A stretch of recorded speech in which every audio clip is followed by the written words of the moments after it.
皆さんこんにちは。好奇心 TV です。今回の動画は日本に確実に迫る食糧危機についての情報をシェアしていこうと思います。今まで私たち日本人が日本弱体化計画や民族浄化の危機にさらされているなどといった日には陰謀論者とレッテルを貼られてきたわけですが、トランプ革命の序盤ですでにディープステートなどの陰謀論の多くが真実であったということが明らかになってきています。国を守るには軍事力やエネルギー、食料の3つの要素が特に重要だと言われています。このどれか一つでも危機的な状況になった場合、私たちは生き延びることが困難になります。例えば今を生きる日本人の中で食糧危機によって飢えた経験がある人はごく少数だと思いますが、だからこそ想像力をフル稼働させて身を守る対策、生き延びる対策を考えなければいけません。すでに十分な食料備蓄を終えている方も、そうでない方も今一度マインドセットのためにご視聴いただければと思います。このチャンネルでは自分や家族の身を守るためにできることや、日本人がこれ以上騙されることがないようにするための情報を発信しています。チャンネル登録がお済みでない方はぜひチャンネル登録をお願いします。さて、今回は特に食料安全保障に関する情報を取り上げていきますが、今国内で起きていることといえば物価高です。特に日本人の主食である米の価格が高騰しているだけでなく品不足にまでなっており、結果として高くて買えないという世帯が増えているそうです。 GDP 世界第3位の国日本でなんと子供の6人に1人の割合で1日3食を食べることができずに空腹を感じて生活しているという現実をご存知でしょうか。またこのことの異常さにどれだけの人が気がついているでしょうか。気づかないのは無理もありません。というのもほとんどの子どもたちは携帯電話を持っているし、服装だって穴が開いていたり汚れていたりするわけではないので、第三者の目からは困窮していることは分かりません。なので自治体や国が発表する統計には反映されない深刻な現実があって、しかも確実にその裾野が広がっています。残念ながらそれらの実態はまだ働ける年齢でありながら餓死したという悲劇的な報道などを目にすることで知ることになります。どうやら私たちが普通に暮らしているその陰では確実に食糧危機が起きていると認識した方が良さそうです。お金がなくて食料が買えないという状況の次に起きるのが、金があっても現物がないというパターンの食糧危機です。しかしそんなことが今の日本で起きるわけがないと考えている人が意外と多くいるようです。ところが現実には世界の市場では日本は買い負けて物の調達が困難になってきているという事態に陥っています。その理由に触れることは動画の尺の関係で割愛しますが、今まで当たり前であったことが根本的に狂い始めていることは確かなようです。ただその背景については恐ろしい謀略が見え隠れしており、すでにその犠牲になった国もあって、それらのケースを見ていくと次の犠牲者は私たち日本人ではないかと思ってしまうような事実が浮かび上がってきます。自由競争という名のグローバル化は工作だ。その犠牲となったのはエルサルバドルやハイチ、フィリピンで餓死者が出るほどの食糧危機に襲われました。当然飢えれば暴動が起きますから、町は暴動によって破壊され、略奪も発生したりとカオス状態となりました。それは2008年に起きたのですが、その背景にあったのはアメリカの食糧戦略でした。確かに2008年に発生した世界的な食糧危機には複数の要因が絡み合っていましたが、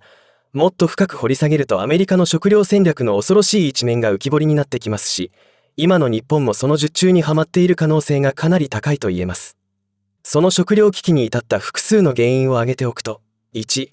原油価格の高騰。原油価格が急上昇したことで、肥料や食品の輸送コストが増加し、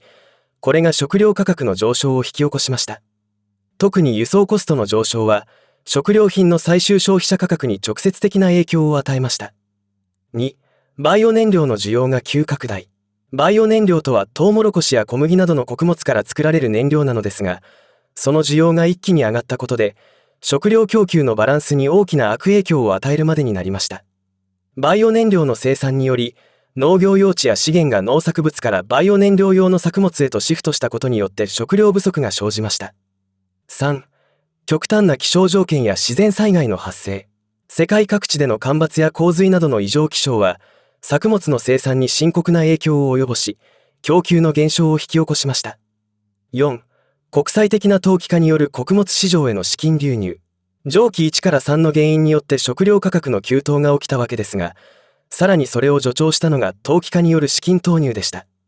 投機的取引により食料品の価格が市場で不安定となり、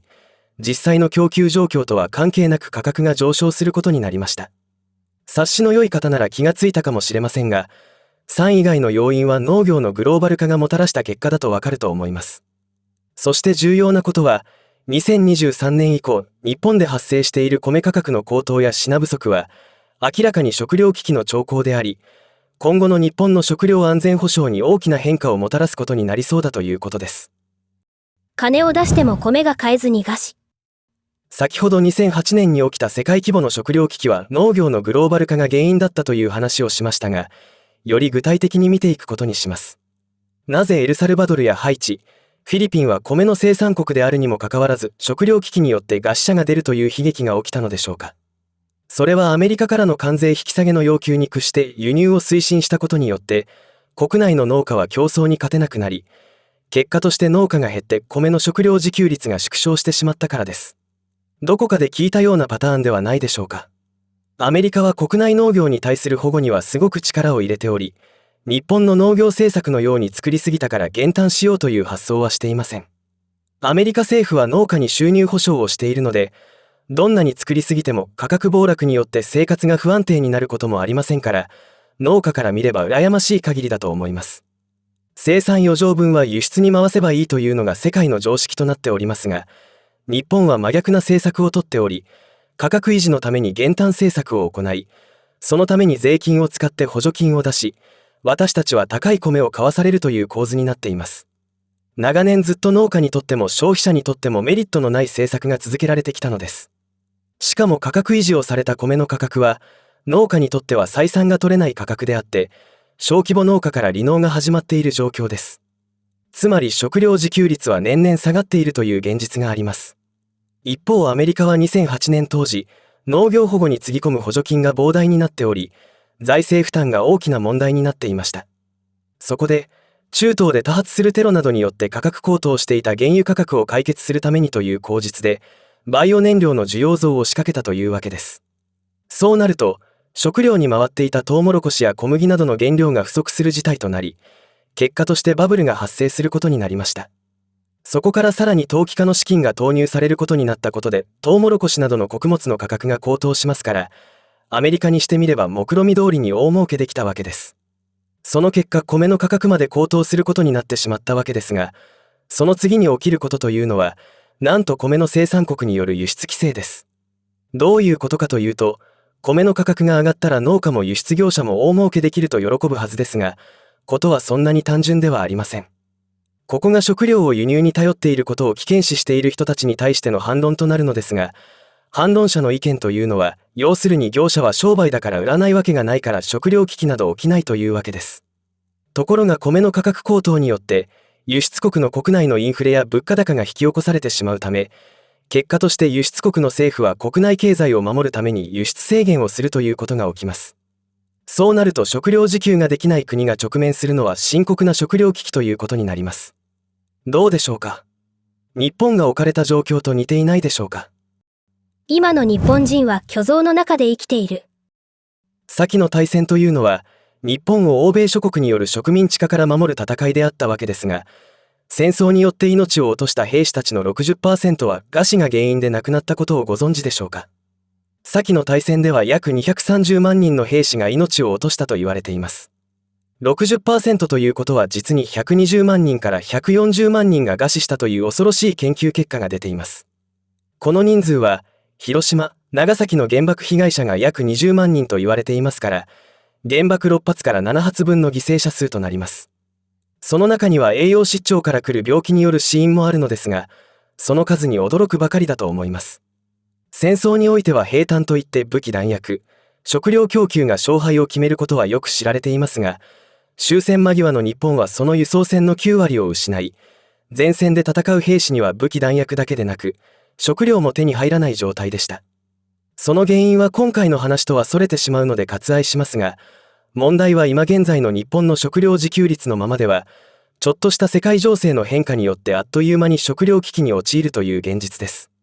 当時の日本は今でいうシーレーンを抑えられ、燃料や食料が届かないという事態になっていたわけで、では今現在はどうかというと、南シナ海において中国共産党が領海を支配しようと周辺国との圧力を引き起こしています。有事の際にはエネルギーの供給ルートに支障が出ますし、それが意味するところは食糧危機という事態につながるということです。悲劇的なのはそれだけではありません。いつの時代からか私たちの国では教育が歪められて、先人たちへの感謝の気持ちを育む環境が教育の場からすっぽりと抜け落ちたことによって、歴史から何も学べないどころか、忍び寄る危機さえも全く感じることができない民族になってしまったことです。欲しいものは24時間いつでもどこでも手に入る時代が、単なる平和の虚像でしかないことに気がつかず、その陰で日本を弱体化させる、日本民族を浄化しようとする陰謀にも全く無警戒な状態が作り出されてしまいました。このようなことはずっと陰謀論だと言われてきたわけですが、それらの多くは真実であることが分かってきましたし、実際はもっとえぐい現実が存在していることも分かってきています。戦後の日本は明らかに植民地化され続けて今現在に至っています。日本政府が行っているあらゆる政策は日本人の利益に反することばかりであり、日本人を窮地に追い込む政策が多い理由は、日本は植民地支配されているからです。そのように考えると今の政府による国内政策や外交政策がとんでもないことになっていることの理解ができるのではないでしょうか。私たちは一刻も早く覚醒して、日本を取り戻す行動をしなければ取り返しのつかないことになるのではないかと思います。いかがだったでしょうか。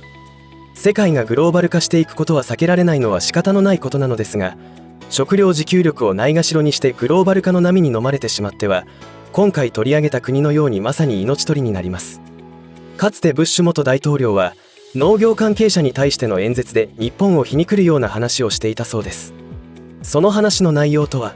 食料自給はナショナルセキュリティの問題だ。皆さんのおかげでそれが常に保たれているアメリカはなんとありがたいことか。それに引き換え、食料自給できない国を想像できるか。それは国際的圧力と危険にさらされている国だ。というものです。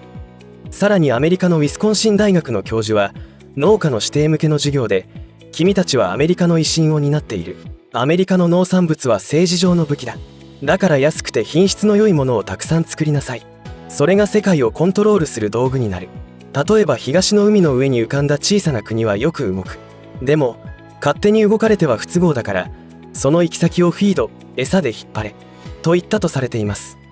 今世界はトランプのディールによって関税の問題であたふたしています。日本に対してはどんなことが要求されるでしょうか。自動車などはそのターゲットになると思いますが、ずっと農作物の自由化が要求されてきました。今後農作物の関税がますます引き下げられたら、日本の農業が崩壊することになるのではないでしょうか。食を抑えられるということは政治的にも弱みを握られ、ちょっとした世界情勢の変化によって食糧危機に突入するということをよく理解して、その対策を考えておかなければならないと思います。そのためには食料備蓄は最低限必要ですが、それだけでは中長期の対策としては不十分ですから、やはり農家と直接つながって農家が生活できるよう消費者が買い支えるということをしていく必要があります。合わせて日本の食料安全保障をないがしろにしている政治家を選挙で落選させて、国政から退場してもらわなければいけません。今回は食料を輸入に頼ることによって食料危機に陥った国があったという情報をシェアしましたが、改めて日本の現状に危機感を覚えたのではないでしょうか。日本はあっさりと食料危機が起きてしまう国になり下がってしまったということを理解して、危機管理としての対策に力を入れることをお勧めします。最後までお付き合いありがとうございました。以上で今回の話は終わりとしますが、皆さんの応援が次の動画作成の力になりますので、いいねボタン、チャンネル登録、通知設定をオンにしていただけると嬉しいです。また、コメント欄へのご意見、ご感想の書き込みもいただけたら励みになります。最後までご視聴ありがとうございました。好奇心 TV でした。